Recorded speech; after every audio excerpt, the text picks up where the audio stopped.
previous two videos. On our third installment, in this video we're going to look at how we used functions and phases of play to build up the idea of playing out from the back. A few of the considerations that we looked at then was we wanted to try and provide opportunities for rotations and combinations to evolve within different settings and different constraints, just to give them different experiences of where and when those rotations could potentially happen. We wanted to maintain game realism where possible, which is what functions and phases of play allows us to do. And we wanted the goalkeeper to be involved as much as possible from restarts and as well as maintaining flow of play.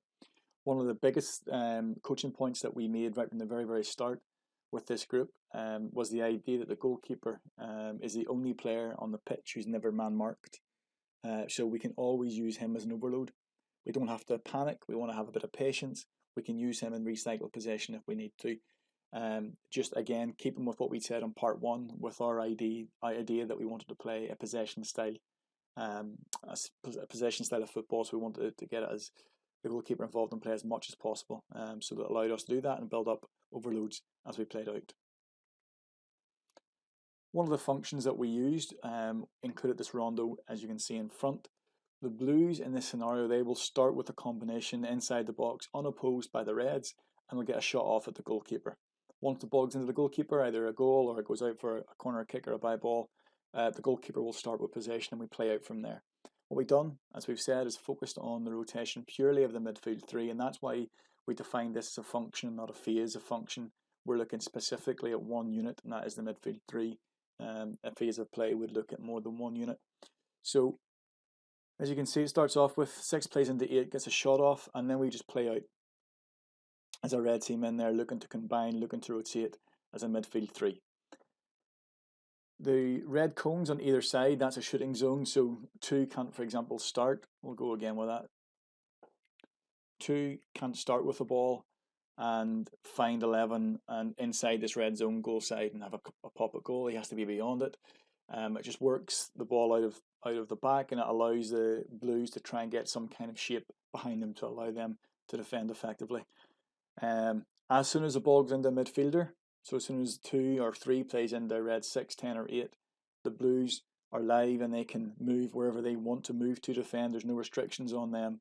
The 3 midfielders, the 6, the 8 and the 10, they must play all of their time inside either of the boxes. Picking up what we've done in part 2, we bring in some of the same constraints in there, in that we said to the 3 midfielders inside that where possible can we have only 1 player per square. We didn't make it an exact rule because we had went through that process in part 2. One of the phases of play then that we used was a very similar setup to this. Again, we used the idea of a phase because it brings in more than 1 unit of play. The game starts, I should say, in the same way that the previous function started, with the Blues having possession and they have a pop at goal. Ball goes out for a goal kick, a corner, or they score, and the goalkeeper will start. We still had a focus on midfield rotations and combinations, even though we're bringing in more than 1 unit. To start with, all players, as you see them, were locked into their area, and red 11 and 7, the supporting players on the outside, they can't score, they can only assist. So if you take it from the 18-yard box forward, that's essentially the Rondo part of the exercise, in terms of 11 and 7 being the outside, being supporting players. It doesn't mean that if the red 8, 10 or 6 get on the ball, they can't play back to 4 or 5 or even the goalkeeper. They can if they want to maintain possession that way. But it looks something a bit like this. 6 starts with the ball, plays into 9, 9 has a pop, and then we play out. So we're looking for the midfield rotation again. We might have a striker dropping short like I've shown to try and switch the play out to the winger on the outside. Just again to show you, 11 and 7, they're holding wide, so that gives us our width straight away.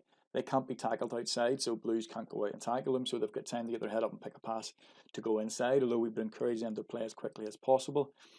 With the 9, what we're introducing in there is a different types of movement. So we saw the 9, or we will see the 9, I should say, coming towards the ball.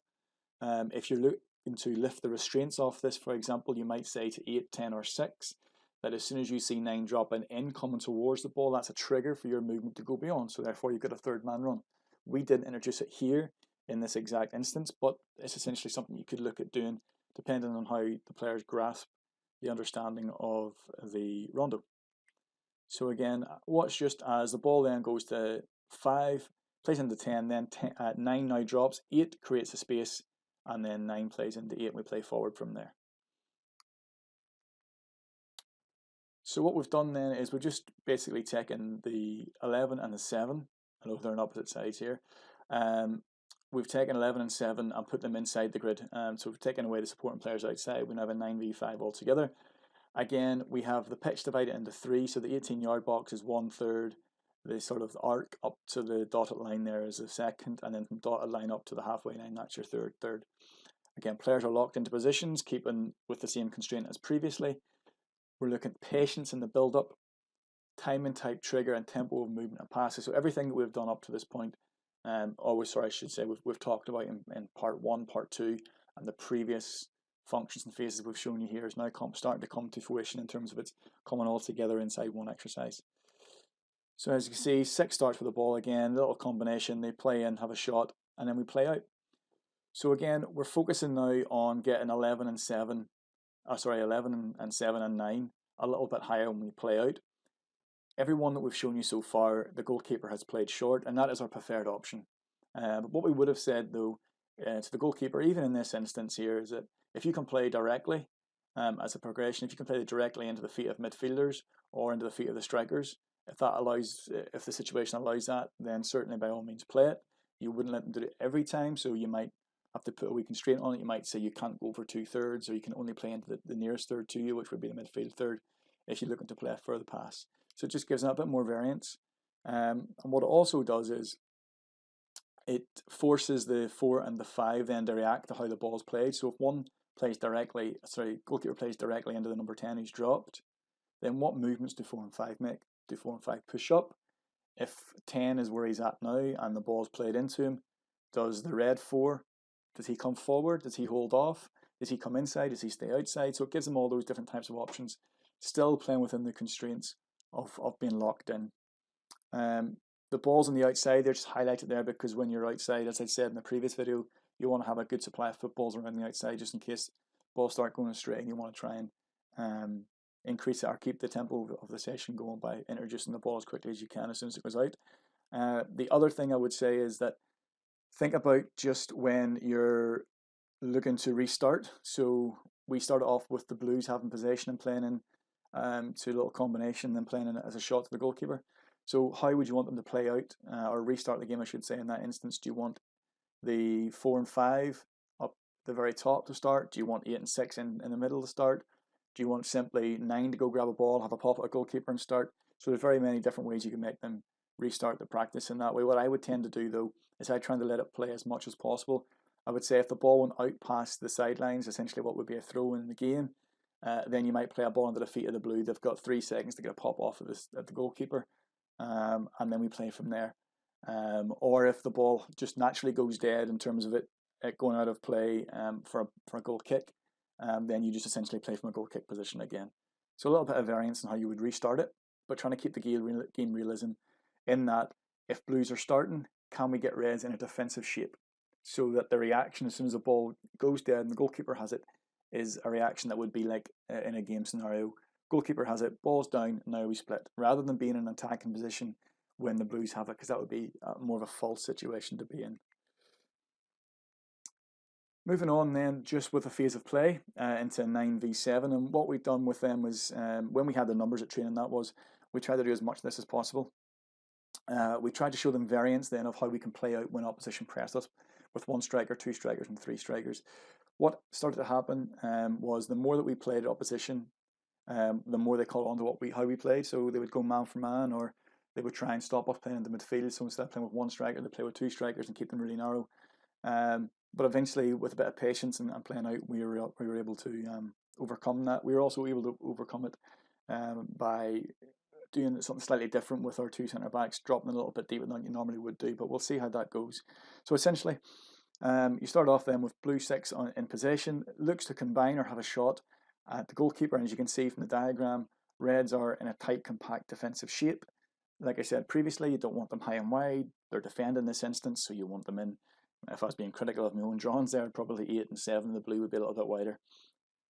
because they would be in attacking shape. So you play from there, you play in, and then we just play out. So a little rotation in, ball then switched, bang, and we score. So again, the red cones are in there as a shooting zone. You have to be between that and the goal to score. You would then obviously look at the 2 and the 3 stepping forward in that instance to try and condense the pitch and play higher. 11 would hold wide. But again, focusing on the rotations of the midfield 3, as you can see as it stopped there. 6 is creating an overload there with 7, red 7 and blue 7, so it could potentially be a 2v1 if it has to be. He's 7 in that position, also has an option inside to 10. And then we've got a little bit of security with the 8 sitting. One of the things that we started, or we talked about very early on when we tried to get this idea of playing a 2-3-3 and how we played it, was that we spoke to our midfield 3 and we said that if you're the midfielder that's behind the ball, so the ball's advanced and you're behind it, you essentially become the defensive midfielder. So your job now is to stay behind it.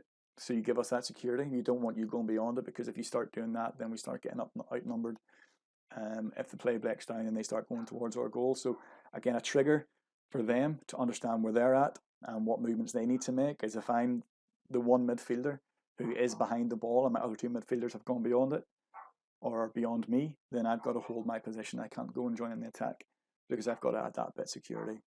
So we started talking about those scenarios as well with them, just so they get understanding. And that could have been, in this instance, it could have been 10 in 8's position and 8's went on.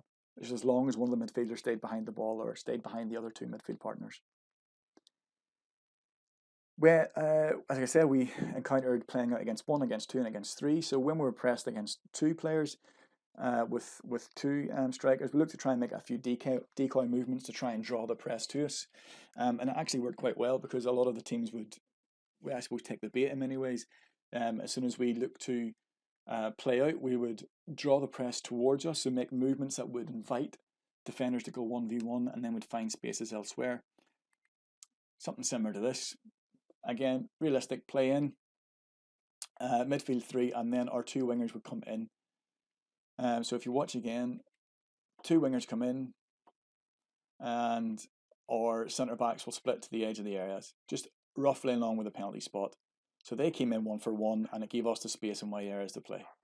So that's one movement that we talked about. In terms of the coaching points, what we'd say to our wide players is, I kind of had this sort of saying that I used half and half in terms of the positioning. So if they were in a wide area, they should be able to be in a position where they could make up 4, 5, 6, 7 yards nice and sharp going towards our own goal, and 5 or 6, 7 yards going the opposite direction. So it's kind of halfway in between going too deep and going too high. And we use the halfway line as a marker, which causes a few problems, because at times you might play, and we played a game on a 3G pitch that didn't have any markings, because we played across the pitch, and it kind of confused players a little bit. So we would use quite a lot of the markings on the pitch as trigger points and for movement, and for them to get a bit of spatial awareness as to where they were in the pitch, which was quite successful in many ways, and it allowed us to play out. The other scenario was that we'd be pressed with 3 strikers. So again, we looked to invite the pressure where possible, but this time we dropped as deep as we could. And I remember doing this in one game at half time, and we realised they were pressing us really high. So we asked our 2 centre backs, we played 2-3-3 obviously, we asked our 2 centre backs to drop, not down the sides of the 18s, but literally as deep as they could be towards the corner flag. So it asked that question of the opposition: are you going to come and stand on us? Because if you are, then you're going to give us space to play through a midfield, and you're going to give us space to play into our wide areas. And then once the ball goes out to a centre back in the wide area, if you're going to still come and press us, we can use the goalkeeper to switch direction, or we can drop in a number 6 to play through. As I said previously at the very start, the goalkeeper for us was always an option, because we used the idea that he was always unmarked, and our goalkeeper had a pretty decent technical quality, so he was able to play well with the ball at his feet in tight areas as well. So when we're pressed by 3, it would look something like this. They push 3 on, we drop as deep as we could, have midfield rotation, and then we allow us to play through because the space is being created for us, and we play through that direction. So what we wanted to try and do overall, with any of the functions and the rondos and small city games that we've done, was to try, like we keep saying, to have as much game realism as possible. We wouldn't be stopping the play every 2 or 3 seconds or every 2 or 3 minutes when something went wrong or something went right. We try and let them play as much as possible, but catalogue what was happening, and try and use some game realism as well. So part 4 picks up on the reflection, how we reflected on it as a team and as a group of coaches combined with the players. And we would try and use some of the animations that we've shown here to try and unpick those questions and get them to answer the questions themselves. So hopefully this video brings together the first 2 videos that you've seen in terms of the basic patterns, and then how we looked at the movements being isolated in a few rondos, and then how we've used them into functions and phases. And then, like I say, part 4 then looks at the reflection process, and how we then, as a group of coaches and players, took what we've done with some game footage, which we do have in part 4, to sort of bring it all together. So again, as always, thanks for watching. I'm going to share this on Facebook, on Instagram, on Twitter, and on LinkedIn. If you have any questions at all, fire us through a DM or a private message or whatever social platform it is you're using, and I'd be more than happy to answer them and get involved in some conversation. Thank you.